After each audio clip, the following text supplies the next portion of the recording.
Muy buenas noches, queridos hermanos. Estamos listos para un estudio bíblico más. Pediremos entonces la orientación de Dios para este estudio.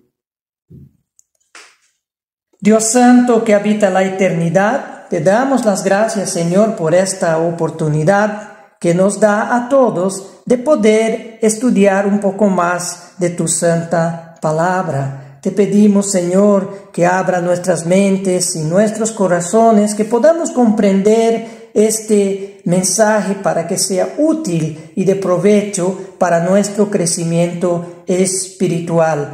Te damos gracias, Señor, por estas bendiciones y te lo agradecemos en nombre de Jesús. Amén. Según una publicación de internet de la página EOM, en 2 milenios los cristianos han pasado de ser un pequeño grupo de discípulos reunidos en torno a su Mesías Jesucristo a conformar la confesión más numerosa del mundo. 1 de cada 3 personas en el mundo profesa el cristianismo. Los 2.640 millones de cristianos supone el 33% de la población mundial. Por delante, obviamente, de los musulmanes, que aglutina el 23% de la población mundial. De las denominaciones cristianas, la Iglesia Católica representa el 49% de los cristianos y los protestantes otros 22%. Los ortodoxos 12%. El restante 17% de los cristianos en el mundo son las miles de denominaciones minoritarias.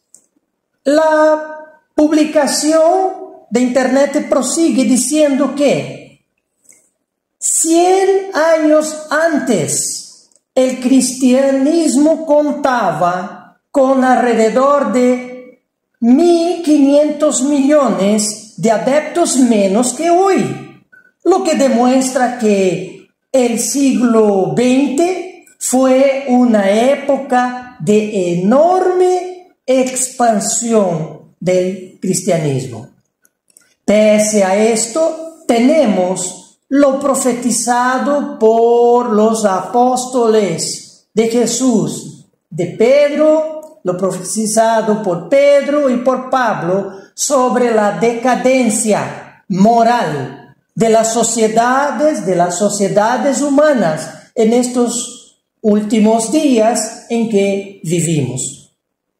Que la decadencia del carácter humano se acentúe con la expansión del cristianismo en el mundo parece un paradojo. Jesús nos dio una pista para que entendamos qué es lo que realmente está sucediendo.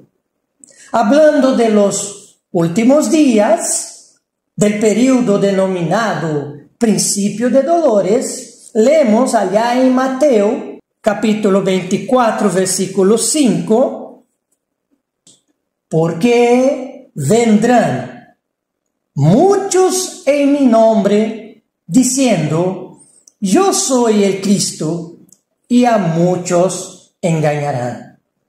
¿En qué muchos que profesan el cristianismo están engañados?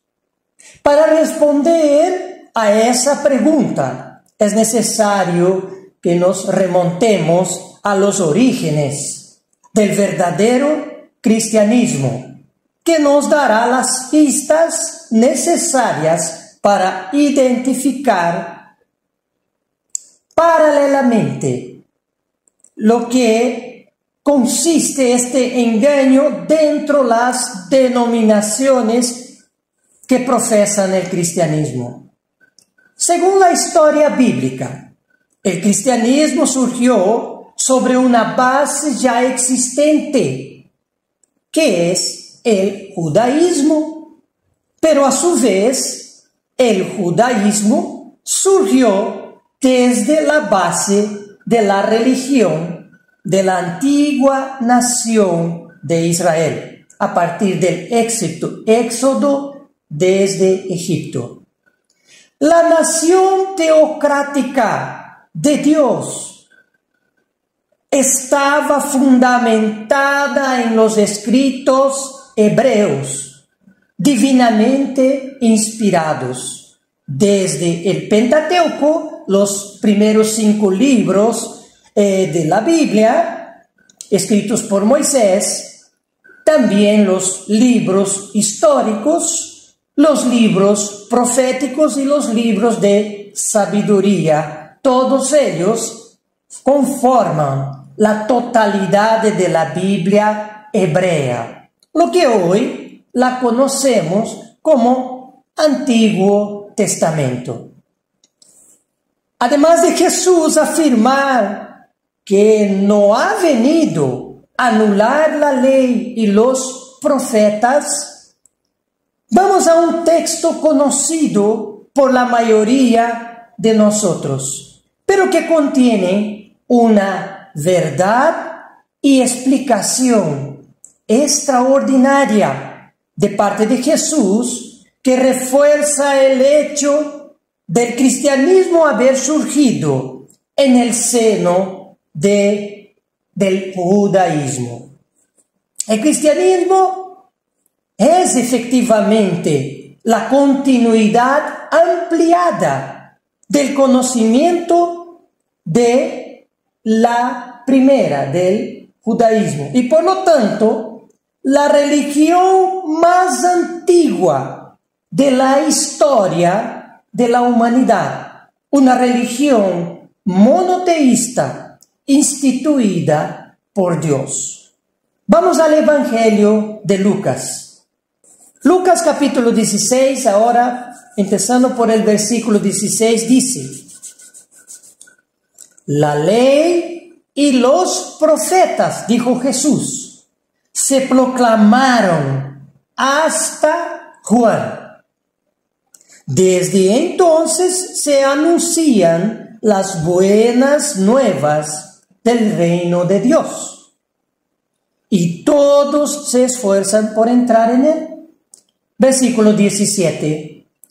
Es más fácil que desaparezcan el cielo y la tierra que caiga una sola tilde de la ley. Lo he leído en la Nueva Versión Internacional. Así que Jesús abarcó gran parte de la Biblia hebrea al mencionar la ley, que no se refiere solamente a los 10 mandamientos, sino que la ley, cuando dice aquí, se refiere a los 5 primeros libros escritos por Moisés, denominados los libros de la ley, también conocido por el judaísmo como la Torá. Y Jesús también mencionó en este versículo que hemos leído a los profetas, que corresponde a otra gran colección de libros de la Biblia hebrea, escritos por los profetas denominados mayores y los profetas menores. Pese que los libros de la Biblia hebrea han sido conocidos y utilizados por la nación de Israel a medida que fueron escritos, mucho antes del establecimiento del judaísmo.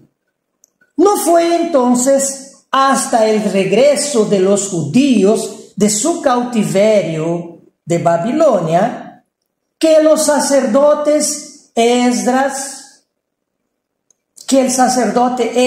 hizo la primera compilación oficial de la Biblia hebrea, la que conocemos, como ya mencioné antes, como el Antiguo Testamento. La Biblia hebrea, compuesta por la Torá, por los profetas, por los libros históricos y por los libros de sabiduría, que ya existían en tiempos de Jesús, era la regla de la vida civil y religiosa de los judíos. Cuando Jesús dijo la ley y los profetas hasta Juan, refiriéndose a Juan Bautista, Jesús estaba profetizando que a partir de entonces, de Juan, se ampliaría el conocimiento con las buenas nuevas del reino de Dios. Y para dejar bien claro que el conocimiento que portaba Jesús no anulaba lo ya conocido, Jesús afirmó que lo que ya estaba establecido en las escrituras de la Biblia hebrea no serían modificados, ni siquiera una tilde. En pocas palabras, ninguna escritura con la venida de Jesús, su primera venida, ninguna escritura perdería su valor, sino que el conocimiento y el entendimiento se ampliaría y se adaptaría según la revelación divina. Pero al afirmar que falsos cristos, que solo pueden actuar dentro las denominaciones cristianas, que falsos cristos distorsionarían la verdad para no cumplir con los mandamientos y mandatos de la Biblia, nos hace necesario saber qué verdades son esas que fueron distorsionadas por los falsos cristos. De hecho, la Biblia no posee solo preceptos religiosos, sino que la Biblia posee preceptos civiles específicos para la nación de Israel y que fueron heredados posteriormente por los judíos. Uno de esos preceptos que lo menciono como un ejemplo para este mensaje es la circuncisión. La circuncisión que se refiere a una alteración física provocada artificialmente, una alteración que Dios instituyó a Abraham y a su descendencia de manera perpetua, efectuada generalmente en los niños recién nacidos en el 8º día. La misma obedece la circuncisión a una señal física de la identidad nacional, que corresponde ese hecho, la circuncisión, a la remoción de un trozo de piel en el órgano masculino. Los judíos hoy en día, como remanentes de las tribus de Israel, descendientes conocidos y conscientes de su identidad nacional, los judíos continúan con esa práctica cultural establecida en la Biblia para la nación de Israel, de lo cual ellos son parte.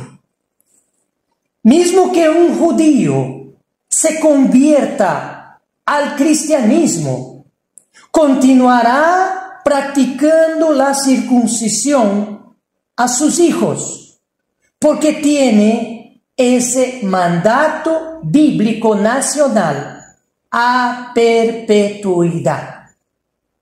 En cambio, todos aquellos no judíos que empezamos a ser parte de la Iglesia de Dios y que fuimos sumando hoy en día desde la antigüedad a los primeros seguidores judíos de Cristo, todos los no judíos no estaban y no están obligados a circuncidarse, pues, como dijo, es algo exclusivo de una identidad nacional. En comparación, Jesús y los apóstoles sí eran judíos circuncidados al 8º día, como manda la ley. Así también los primeros creyentes en el Mesías Jesús, que eran judíos, lo que se entiende que todos los varones judíos que siguieron a Jesús eran circuncidados como señal de esa identidad nacional. Pero había muchas personas no judías que empezaron a creer en el Mesías Jesús y a frecuentar las sinagogas de los judíos o simplemente a reunirse con los judíos, pero que no estaban dispuestas a someterse. Los varones no judíos no estaban dispuestos la mayoría a someterse a la circuncisión. El judaísmo permitía recibir a gentiles en sus sinagogas en tiempos de Jesús y mucho antes, y que para completar su conversión de los no judíos al judaísmo, ellos, los varones, tenían que circuncidarse. Y a las mujeres, por otro lado, solo se exigía un baño ritual para ingresar a la comunidad judía, solamente un bautismo. Los apóstoles predicaban en sinagogas, en las sinagogas de los judíos, y al parecer Pablo, el apóstol Pablo en particular, se dio cuenta primero que la iglesia que se estaba formando en el seno del judaísmo, la iglesia cristiana, donde Jesús y sus apóstoles eran parte de la transición entre el judaísmo y el cristianismo, vio Pablo un gran problema en cuanto al entendimiento judío, que para ser parte de la comunidad que Jesús había establecido, ellos pensaban que era necesario la circuncisión de todos los varones no judíos también. Y peor, los apóstoles en Jerusalén, que era la sede donde empezó la iglesia, todavía mantenían reservas en llevar el mensaje de Jesús a los incircuncisos, es decir, a los no judíos que no tenían la circuncisión. Muchos judíos creían que no deberían siquiera sentarse a la mesa con los gentiles, porque esos gentiles eran incircuncisos. Pablo tuvo que encarar a Pedro por lo que pasó en la comunidad de creyentes en el Mesías Jesús en la ciudad de Antioquía. Pablo vio que Pedro se sentaba a la mesa y compartía con los nuevos aspirantes que deseaban seguir al Mesías Jesús, pero que no eran judíos. Cuando vino una comisión de Jerusalén, de la iglesia, de la sede de la iglesia, cuando vino esa comisión de Jerusalén a inspeccionar la comunidad de Antioquía, Pedro cambió de actitud.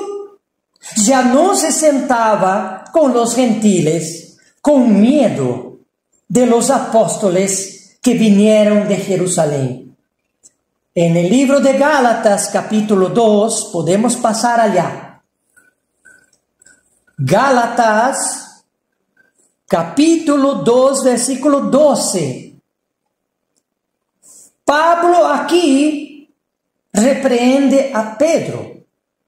En este capítulo 2 de Gálatas, vamos a leer el versículo 12 que dice, las palabras de Pablo: pues antes que viniesen algunos de parte de Jacob, estamos hablando de parte de la iglesia, de la sede de la iglesia en Jerusalén, comía, hablando de Pedro, con los gentiles, pero después que vinieron, se retraía y se apartaba porque tenía miedo de los de la circuncisión.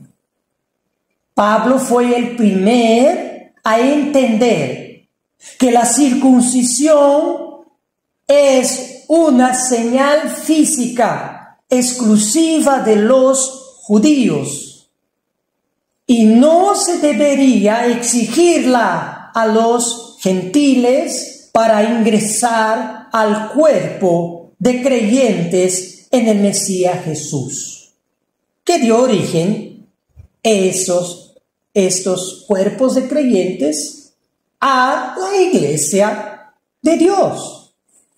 Incluso Pablo entendió primero que todos los demás apóstoles que obligar a los gentiles a circuncidarse estaba frenando la expansión más allá del judaísmo de la creencia en el Mesías Jesús. Una sinagoga en su tiempo, en el tiempo de Pablo, estaba compuesta por los judíos de nacimiento que ocupaban las primeras filas de la sinagoga. Luego, en las siguientes filas, se sentaban los prosélitos, que no eran judíos, pero que se clasificaban en dos tipos. Los prosélitos de justicia, que ya se habían convertido al judaísmo con los varones ya circuncidados. Estos nuevos judíos ocupaban las filas intermedias en las sinagogas. Y luego venían los temerosos de Dios, como el centurión Cornelio, bautizado por Pedro. En el libro de Hechos se denomina a Cornelio como temeroso de Dios con toda su casa. Los prosélitos temerosos de Dios o prosélitos de la puerta ocupaban las últimas filas de las sinagogas, justamente cerca a la puerta de salida. Eran los simpatizantes del judaísmo, pero que no querían circuncidarse. Ciertamente, Pablo también observó que las filas intermedias de las sinagogas estaban repletas de mujeres convertidas al judaísmo. Claro, a ellas no se requería más que el baño ritual para la conversión al judaísmo. La gran mayoría de los varones estaban cerca a la puerta de salida. era solo mencionar circuncisión y rapidito se salían de la sinagoga. La circuncisión fue el primer gran tema que tuvieron que enfrentar los discípulos de Jesús en los inicios del cristianismo, pues Jesús no dejó ninguna instrucción directa, específica al respecto. No fue hasta alrededor del año 50 de nuestra era, casi 20 años después de que Jesús subió a los cielos, que los apóstoles convocaron al primer concilio de la iglesia llevado a cabo en Jerusalén. Al final, después de deliberar sobre el tema, el apóstol Jacob, que presidió ese primer concilio, dio el veredicto final aquí en los versículos 19 y 20, Hechos capítulo 15, versículos 19 y 20. Aquí las palabras de Jacob. Él se levantó y dijo aquí: por lo cual yo juzgo que no se inquiete a los gentiles que se convierten a Dios. Versículo 20 de Hechos 15. Sino que se les escriba que se aparten de las contaminaciones de los ídolos, de fornicación, de ahogado y de sangre. Los discípulos llegaron a la conclusión de que los gentiles que pasarían a ser parte de la iglesia de Dios no necesitaban, los gentiles, circuncidarse, y asimismo seguirían cumpliendo el mandato de Dios expresado en las Sagradas Escrituras, la Biblia hebrea, o mejor conocido como Antiguo Testamento, ya que los libros de la Biblia griega, hablando del Nuevo Testamento, aún no estaban escritos, estaban siendo escritos. Entonces la base aún era, en tiempos de los apóstolos, la Biblia hebrea. Y con decir que lo decidido concuerda con las Escrituras sagradas, la conclusión de dicho concilio de Jerusalén del año 50 de nuestra era,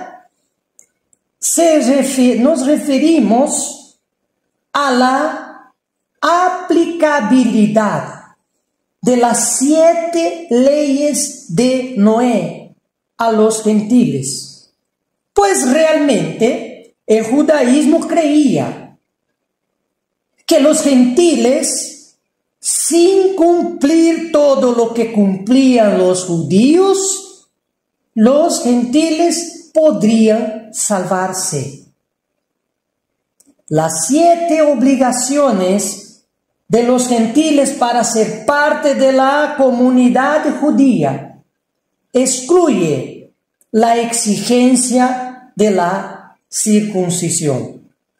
Las 7 leyes de Noé, conocida dentro del judaísmo, son: 1.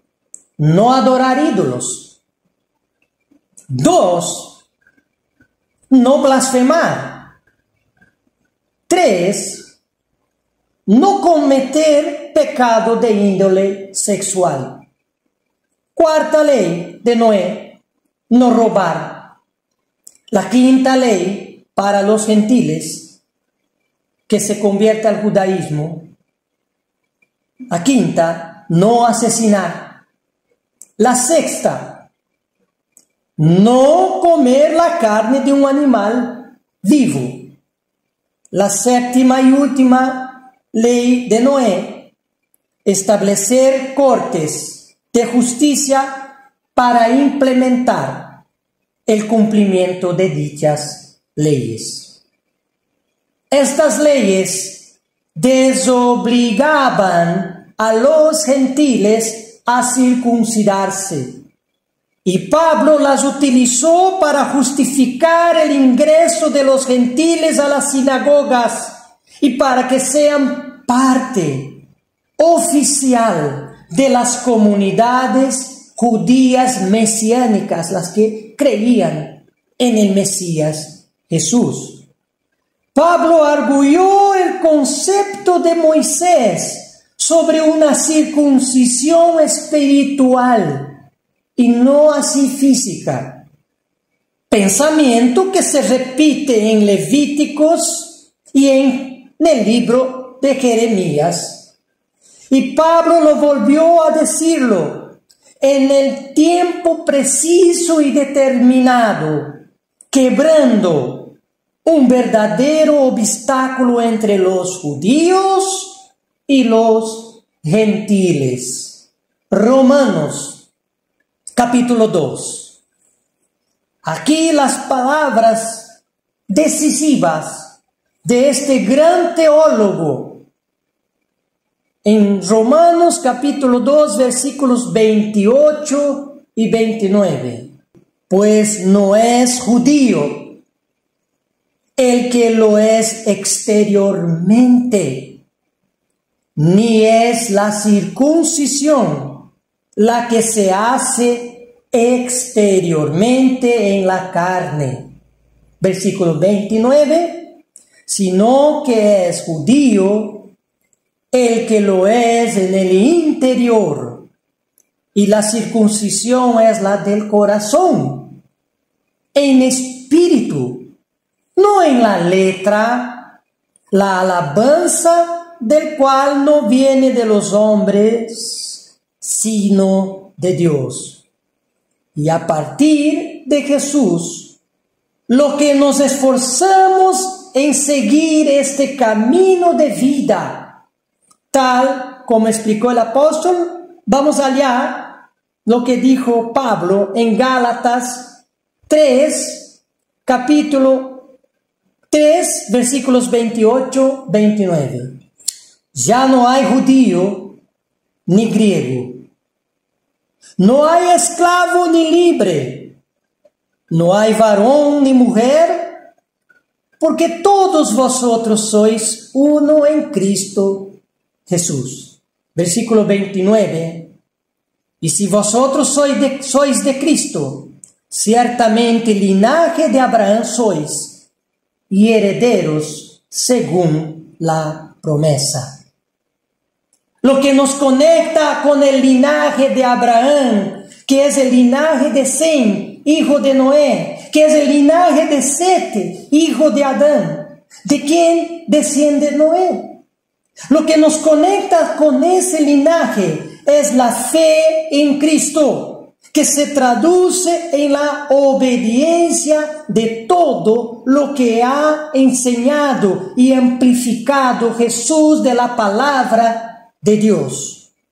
En cada cierto momento de la historia, Dios ha intervenido para mantener vivo el conocimiento que lleva a la salvación.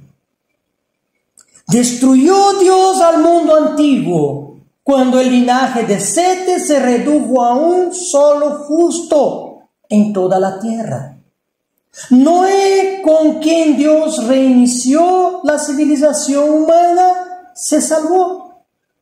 Dios salvó también a Jacob y sus hijos del hambre a través de José, quien liberó toda la nación que creció posteriormente en Egipto. Permitió Dios la conquista del reino de Israel por los asirios, cuando ellos se desviaron irremediablemente del camino de Dios.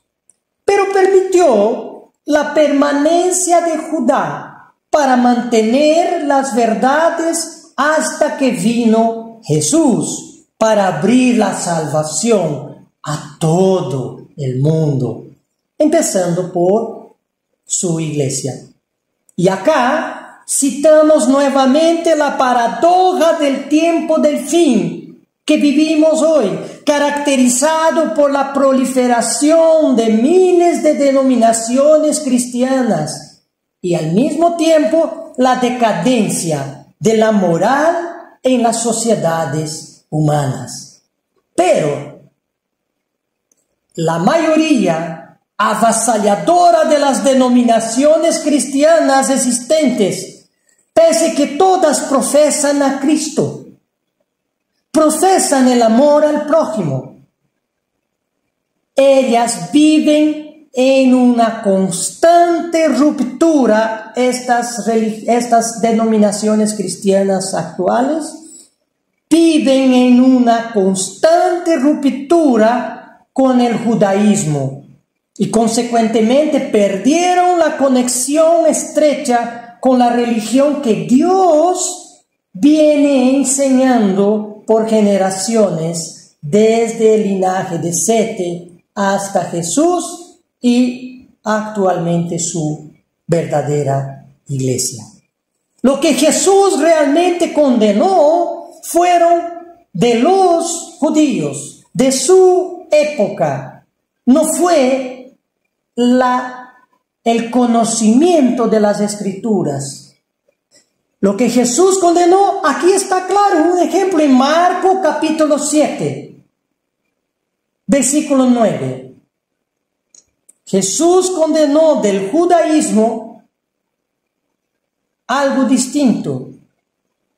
Marcos capítulo 7, versículo 9, las palabras de Jesús dijo Jesús lo siguiente: les decía también, bien invalidáis el mandamiento de Dios para guardar vuestra tradición. Jesús no rompió con el judaísmo. Jesús rompió con las tradiciones que invalidaban el cumplimiento de los mandatos de Dios. Mandamientos que los judíos y nosotros hoy, en la sucesión de la religión que Dios viene enseñando desde el linaje de Sete, las cosas que debemos guardar. Jesús fue contra las tradiciones que invalidaban la guarda de estas verdades. La mayoría de las denominaciones cristianas en general no guardan los mandamientos de Dios y no siguen las enseñanzas de Jesús, mismas que están fundamentadas en las escrituras hebreas también.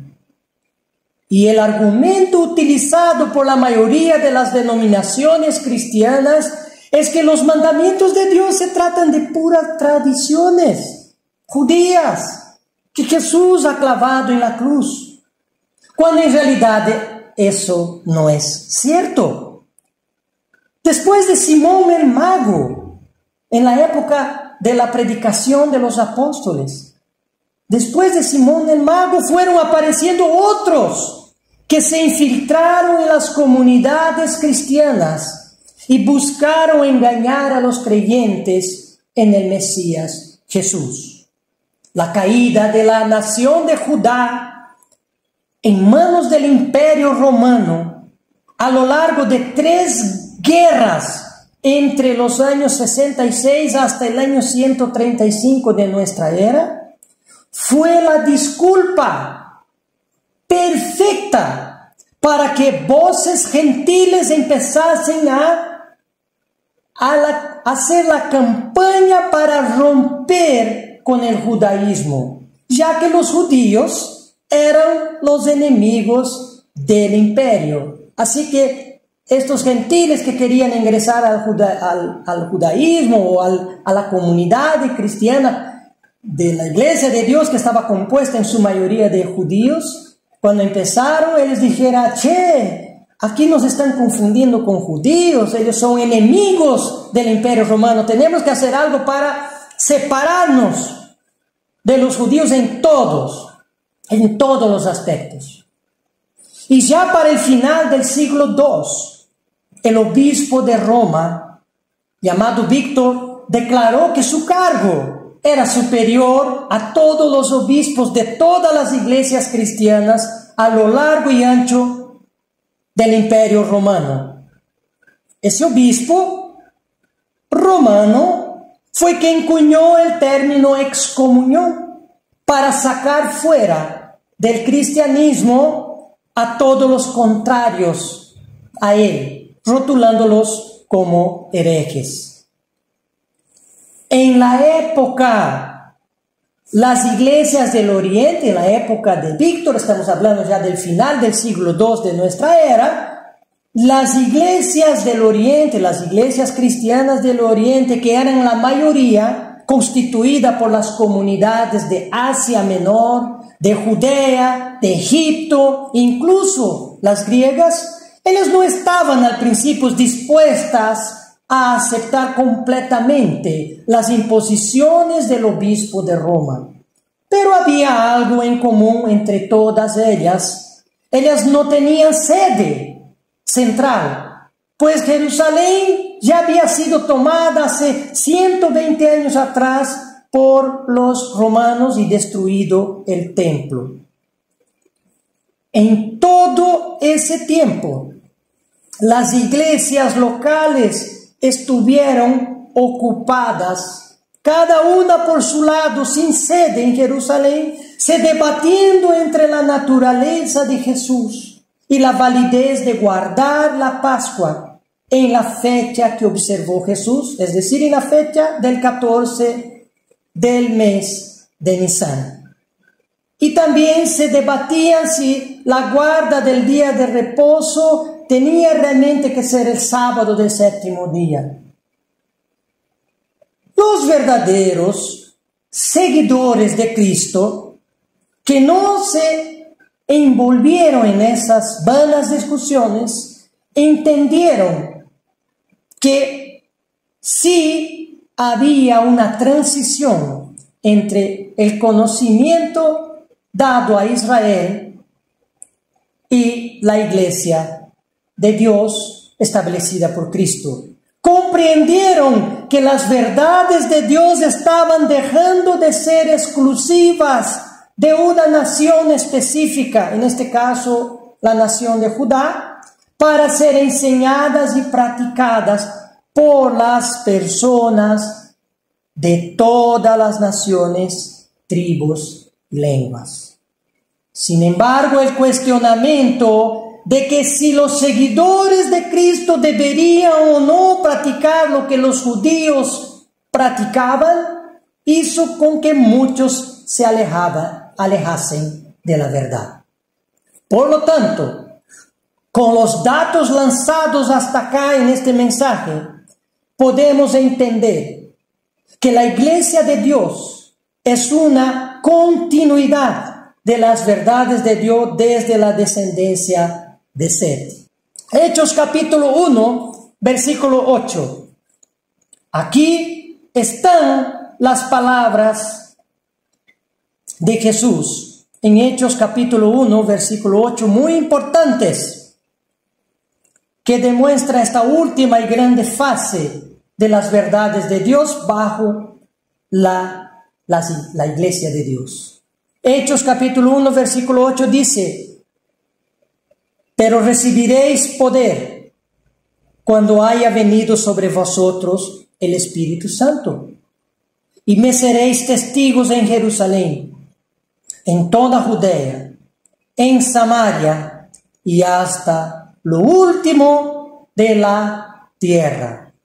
Hoy hay judíos eruditos que dicen que el cristianismo es una invención y que Cristo nunca quiso fundar una nueva religión. Sin embargo, Jesús es quien amplió el conocimiento de las Escrituras para que por sus seguidores llegase hasta lo último de la tierra. Pues fue Jesús quien dijo que este evangelio del reino será predicado en todo el mundo para testimonio a todas las naciones, y entonces vendrá el fin. Mateos capítulo 24, versículo 14.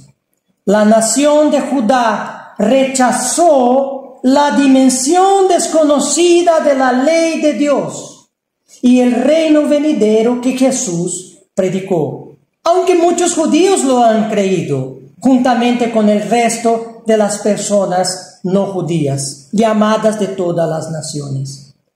En eso consistió la transición Israel-Iglesia, esta última en nuestro presente. La iglesia está hoy, es nuestro presente, que perdurará hasta la vuelta de Jesús.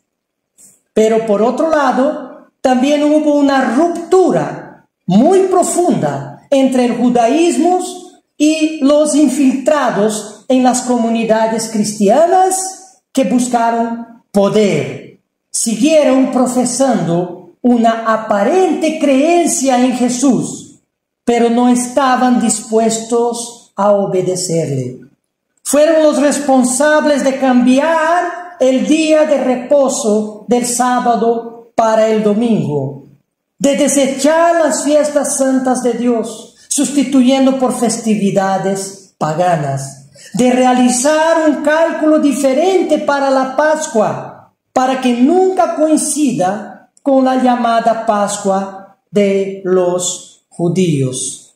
Y también buscaron desechar la obligatoriedad de las leyes alimenticias de las carnes puras y impuras.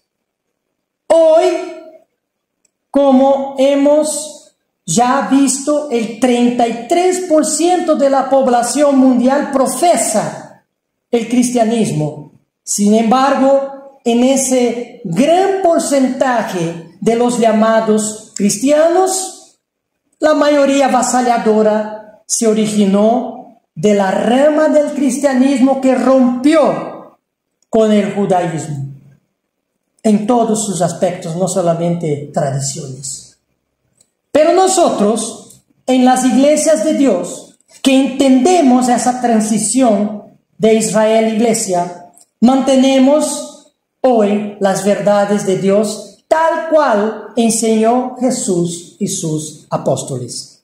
Aunque otros llamados cristianos nos digan que somos judaizantes por guardar las fiestas santas y el sábado, por guardar las leyes alimenticias, por ejemplo, esa es una falsa acusación que tiene un origen tan antiguo cuanto el mismo cristianismo, y que se sigue replicando y replicando y replicando esas falsedades, esas falsas acusaciones hasta el tiempo presente.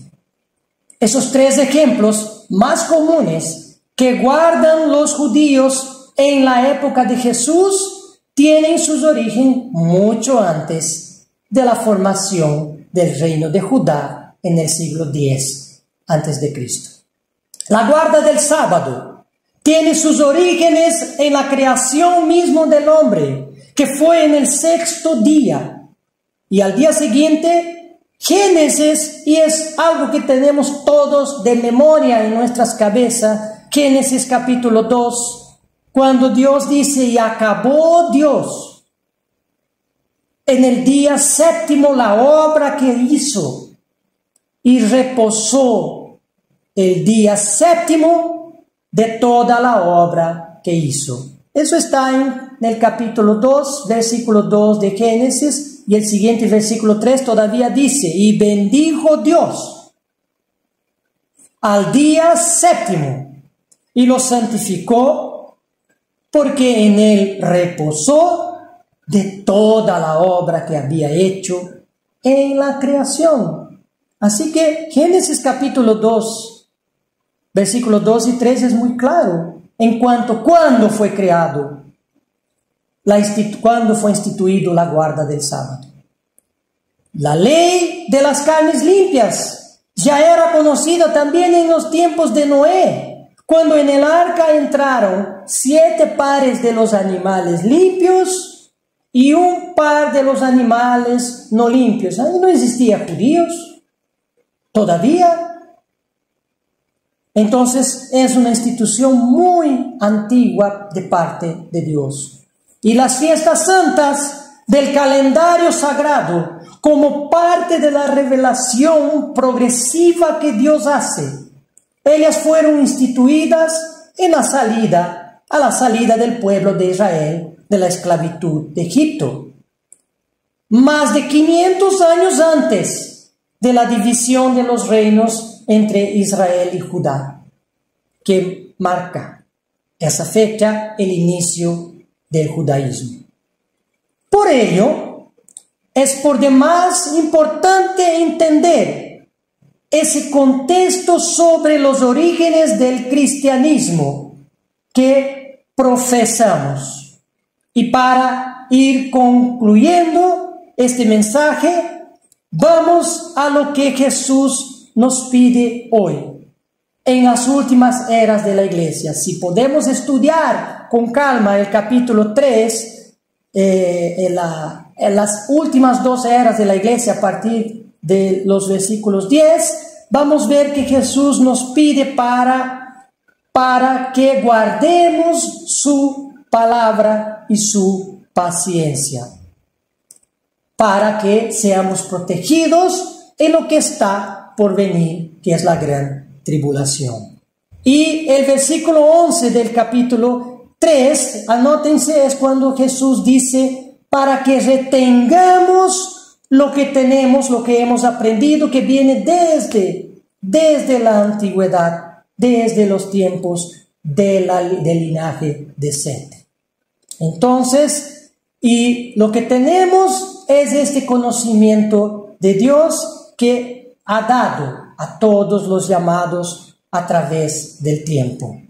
Jesús concluye las 2 últimas eras de la iglesia con 2 promesas. Apocalipsis 3, la promesa a las 2 últimas iglesias, dice Jesús, al que venciere, yo lo haré columna en el templo de mi Dios. Y también el versículo 21 dice, al que venciere, le daré que se siente conmigo en mi trono. Así que en conclusión, la iglesia de Dios es fruto de la continuidad de la revelación progresiva de Dios a través de todos los tiempos, desde el linaje de Sete hasta el pueblo de Israel, hasta la nación de Judá, hasta que vino Cristo a ampliar esos conocimientos a través de Él y de sus apóstoles, lo cual seguimos y guardamos también en estos días actuales. Feliz sábado, hermanos.